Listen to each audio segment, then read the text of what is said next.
Hello বন্ধুরা, আসসালামু আলাইকুম। আশা করি সবাই অনেক ভালো আছেন। সো অ্যাজাক্সের ভিডিও টিউটোরিয়ালে সবাইকে স্বাগতম। গত ক্লাসে মূলত আমরা দেখলাম গত ক্লাসে আমরা মূলত দেখলাম ওই যে ব্যাকএন্ডের মধ্যে অর্থাৎ আমাদের ডেটাবেসগুলো স্টোর করার জন্য আমরা কি করছি, ডেটাবেস এবং টেবল ক্রিয়েট করলাম। ঠিক আছে। তো আজকের টার্গেট থাকবে এই টেবলের মধ্যে অর্থাৎ ডেটাবেসের মধ্যে যে টেবলটা আছে টেবলের মধ্যে আমরা এখান থেকে যে ডাটাগুলো ইনসার্ট করবো সেগুলো যাতে গিয়ে কি হয়, জমা হয়। ঠিক আছে। তো চলুন দেরি না করে শুরু করা যাক। এখানের মধ্যে আমরা এটাই একটা কাজ করি, অ্যাড ইউজার বাটন আপনার এটাকে চেঞ্জ করে, ক্লাসটা একটু চেঞ্জ করে দিই, সেটা দিয়ে সাকসেস। ঠিক আছে, সাকসেস দিলাম। ওকে, এখন আমাদের টার্গেট থাকবে আমাদের ডাটাগুলো কি করা, ইনসার্ট করা। তাহলে আমরা এই যে এখানে একটা অন ক্লিক যে জাভাস্ক্রিপ্ট ফাংশনের মধ্যে আমরা একটা ফাংশন কল করলাম না ইভেন্টের মধ্যে, এটাকে আমরা কি করলাম, কপি করলাম। কপি করে এখানে দেখেন এই যে আমরা এখানে একটা জাভাস্ক্রিপ্টের একটা কি ট্যাগ নিয়েছি না, এই ট্যাগের ভিতরে এটাকে জাস্ট আমরা লিখি। আমরা এখানে মূলত যে কোয়েরিটা ইউজ করব ফাংশন, হ্যাঁ এন্টার দিলাম। ঠিক আছে, এন্টার দেওয়ার পর এখানে একটা কাজ করব, সেটা হলো কি দেখেন ভেরিয়েবল আমার কি ছিল এফ নেমে রাখি দেই, সেম রাখলাম আর কি। ঠিক আছে, তাহলে এখানে যে করে সিনট্যাক্সটা কি ছিল বলেন তো, এখানের মধ্যে তাহলে এখানের মধ্যে কি থাকবে, হ্যাশ। এই যে আমি এখানে একটা কি দিয়েছিলাম, এখানে একটা আইডি পাস করছিলাম না, মনে আছে? আইডিটা কি ছিল আমার এফ নেম। ঠিক আছে, এখানে যে নামটা দিবেন ঠিক সেম নামটা আপনাকে এখানে এখানে রাখতে হবে। এটা জাস্ট আমি ভেরিয়েবল অর্থাৎ এফ এফ নেম নামক ভেরিয়েবলটা রাখলাম, ভেরিয়েবলের মধ্যে আমার এই ভ্যালুটা রাখলাম, যে ভ্যালুটা আমি দিব। ঠিক আছে, তাহলে এখানে লিখে নিতে হবে ডট বিএল। ঠিক আছে, ঠিক সেম ভাবে আমি যে ইনপুট গুলো আছে, আমার যে ইনপুট ফিল্ড গুলো আছে সবগুলোর জন্য আমাকে এটা ইউজ করতে হবে না। তাহলে এখানের মধ্যে এটা কি হবে বলুন তো, সেকেন্ড নাম্বারটা কি ছিল আমার লাস্ট নেম না, আমি ওটার আইডি দিয়েছিলাম। দেখেন আমি ওটার আইডি দিয়েছিলাম এল নেম, এরপরটা ইমেল, এরপরটা মোবাইল। তাহলে এটা কি বলুন তো, এটা হবে আমার ইমেল, এরপরটা হবে কি বলুন তো, এরপরটা হবে মোবাইল। ঠিক আছে, এরপরটা হবে আমার মোবাইল। তাহলে এটা আমার লাগতেছে না, এটা কেটে দিলাম। এরপর যে কাজটা করতে হবে সেটা হবে আমার অ্যাজাক্সের সিনট্যাক্সটা। অ্যাজাক্সের সিনট্যাক্সটা কি একটু ভালো করে দেখেন, সেটা হবে অ্যাজাক্স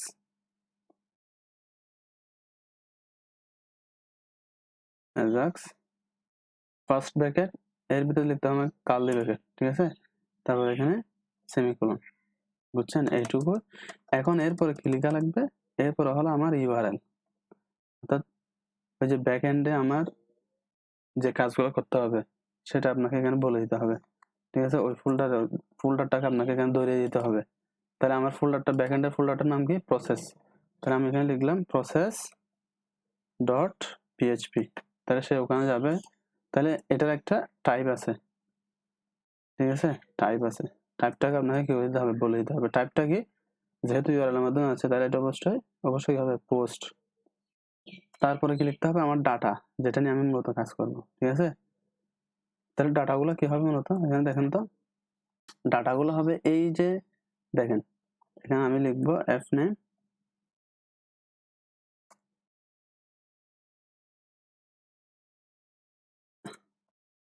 আর যেখানে ডাটাগুলো পাঠাবো, তাহলে ডাটাগুলো পাঠাবো কোথায়, আমার ব্যাকএন্ডে আমি কি রেখে দিলাম, এফ নেম রেখে দিলাম। ঠিক আছে, জাস্ট নামগুলা কনফিউজ না হওয়ার জন্য সেম রাখলাম। ঠিক আছে, ঠিক সেম ভাবে এল নেম, ও শিট, এল নেম, এল নেমের মধ্যে এল নেমকে রাখলাম। ঠিক আছে, এরপর আমার কাছে বলুন তো ইমেলের মধ্যে ইমেলকে রাখলাম। এরপর আমার কাছে বলুন তো মোবাইলের মধ্যে রাখলাম মোবাইলকে। ঠিক আছে, এরপর আমাকে একটা কাজ করতে হবে, আমি এখানে কমা দিলাম, কমা দেওয়ার পর এখানে আসলাম। আসার পর এখানে একটা আপনাকে একটা ফাংশন কল করতে হবে। ফাংশন কল করলাম, সরি ফাংশন স্পেলিংটা বলে দাও, ফাংশন। ঠিক আছে, ফাংশন কল করলাম।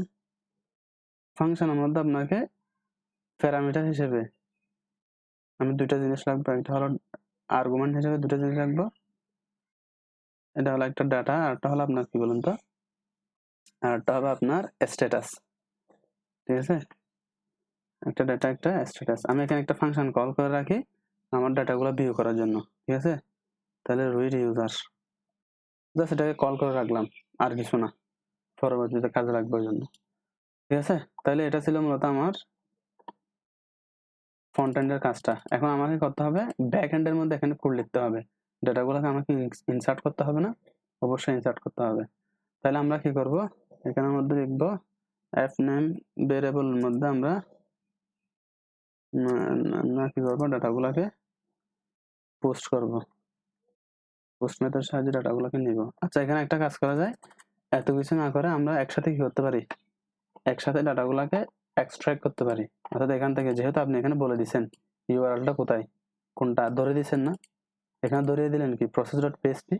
ঠিক আছে, তাহলে এখানের মধ্যে আমাকে এক্সট্রাক্ট করলে আমার কাজটা ইয়ে হয়ে যায় আর কি, সংক্ষেপ হয়ে যায়। তাহলে এক্সট্রাক্ট কি করবো, সবগুলো ডাটা পোস্ট করব। ওকে, এতটুকু এনাফ, আমাকে আলাদাভাবে আর কি লিখতে হয় নাই, first name last name email এগুলো আলাদাভাবে পোস্ট মেথডের সাহায্যে নিতে হয় না।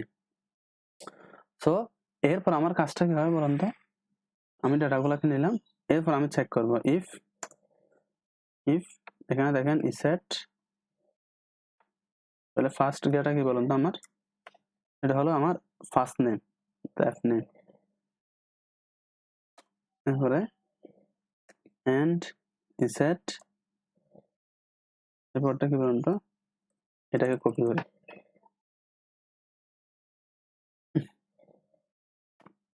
কপি করলাম, কপি করে আমি পেস্ট করলাম,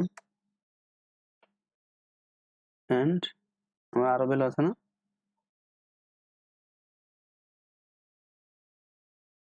এন্ড ওকে, তাহলে এটা হলো ফার্স্ট নেম আর এটা হলো L name, right, L name.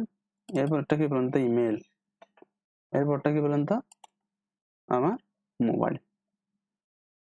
তাহলে পোস্ট মেথডের সাহায্যে এগুলোকে নিলাম, নেওয়ার পরে কি করবো বলুন তো, আমরা একটা এসকিউএল কমান্ড চালাবো, সেটা কি, সেটা হবে আমাদের ডাটাগুলোকে এখন কি করতে হবে, আমাদের ডাটাবেজের টেবিলের মধ্যে ইনসার্ট করতে হবে না, অর্থাৎ আমাদের ডাটাবেজ স্টোর করা লাগবে না। তাহলে আমাদের উদ্দেশ্যটা কি, ইনসার্ট করা। তাহলে ইনসার্ট ইনটু কোথায় করবো বলেন তো, এই ডাটাবেজের আন্ডারে যে টেবিলটা আছে, তাহলে ইউজার্স, আমাদের টেবিলটার নাম কি ছিল বলেন তো, আমি একটু দেখে আসি। তাহলে আমাদের টেবিলের নাম কি ছিল দেখেন, অ্যাজাক্স ক্রাট এর আন্ডারে ইউজার্স টেবল, রাইট। তো আমরা কি করবো দেখেন, আমরা ইউজার্স টেবলের মধ্যে ফিল্ড আছে না, ফিল্ডগুলোর নাম আমরা সেম রাখছিলাম। ঠিক আছে, অর্থাৎ এগুলো ভুল না হওয়ার জন্য, মূলত কনফিউজ না হওয়ার জন্য এই জিনিসটা করা। এগুলোর নাম ছিল ফার্স্ট নেম লাস্ট নেম, তারপর কিছু পর্যন্ত ইমেল এবং মোবাইল। ঠিক আছে, এরপরে আমরা এখানে কি পাস করবো মূলত দেখেন তো, আমরা এখানে পাস করবো ভ্যালুসের ভিতরে এই যে আমরা এখানে কি লিখলাম দেখেন, আমরা এখানে এই যে ভেরিয়েবল গুলাকে নাম কি ধরলাম, এগুলো পাস করছিলাম না এখানে। তাহলে এখানের মধ্যে আমরা যে ভেরিয়েবল গুলো ধরলাম, যে ভেরিয়েবল গুলোর নাম আমরা এখানে করলাম, ধরে নিলাম, সেগুলাকে মূলত আমরা এখানে পাস করবো। অর্থাৎ এখানে আমার ফার্স্ট ভেরিয়েবল নামটা কি ছিল বলুন তো, এফ নেম। অর্থাৎ আমি এই ফার্স্ট নেম যে ভেরিয়েবলের মাধ্যমে যে ভ্যালুগুলো নিব, সেই ভ্যালুগুলাই মূলত এই যে ডাটাবেজের মধ্যে ফার্স্ট নেম আছে এখানে পাস করবো না, মানে ফার্স্ট নেম হিসেবে যাবে না। ঠিক সেম ভাবে আমার লাস্ট নেম, এল নেম। এরপর আমার কি ছিল বলুন তো, এরপর আমার ছিল ইমেল, বুঝছেন। এরপরে কি ছিল বলুন তো, এরপর ছিল মোবাইল। ঠিক আছে, তারপরে তাহলে ডাটাগুলোকে আমরা ইনসার্ট করলাম, ইনসার্ট করার পর আমরা কি করব, আমাদের কাজটা এখন সংক্ষেপে করে ফেলি। তাহলে MySQL কোয়েরি, এখন আমরা কোয়েরি চালাবো। কোয়েরি কিছু আমাদের কানেকশনটা ঠিক আছে কিনা, কানেকশনের পর দেখবো যে আমাদের এসকিউএল যে আমরা একটা কমান্ড চালাচ্ছি না, কমান্ডটা ঠিক আছে কিনা। তাহলে সব ঠিকঠাক থাকলে হয়তো আমাদের আউটপুটটা সঠিকভাবে আসার কথা। তো আমরা চেক করি, সমস্যা না। এটাকে রিলোড করলাম, রিলোড করার পরে দেখি আমরা সাকসেসফুল ডাটা এন্টার করতে পারি কিনা। তাহলে এখানে দিলাম ধরেন নাবিল, আমরা একটা লাস্ট নেম দিলাম ধরেন নাবিল আলম, একটা দিলাম ধরেন নাবিল, এবার একটা মোবাইল নাম্বার দিলাম, সামহাউ যে কোনো কিছু। তাহলে এখানে অ্যাড ইউজার বাটনে ক্লিক করলে দেখি আমার সাকসেসফুল ডাটাগুলো ইনসার্ট হচ্ছে কিনা।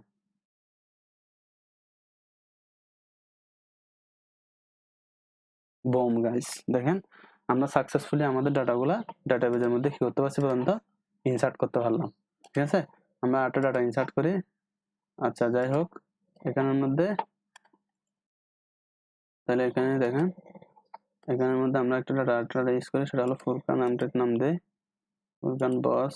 এখানের মধ্যে ফুরকান একটা মোবাইল নাম্বার দিয়ে, যে কোনো একটা মোবাইল নাম্বার দিলাম, এটা একটা মোবাইল নাম্বার হয়ে যাবে, একটা মোবাইল নাম্বার দিলাম। ওকে, অ্যাড ইউজার। তাহলে এখানের মধ্যে আমরা যদি রিফ্রেশ করি, দেখেন বুম, তাহলে আমরা সাকসেসফুলি আমাদের ডাটাগুলা কি করতে পারলাম, ডাটাবেজে ইনসার্ট করতে পারলাম। ঠিক আছে, তো আশা করি এতটুকু বুঝছেন। সামনের ভিডিওটি দেখা হবে ইনশাল্লাহ। তো এতটুকু পর্যন্ত ধৈর্য সহকারে দেখবেন ইনশাল্লাহ। তো ভালো থাকবেন, সুস্থ থাকবেন। আসসালামু আলাইকুম।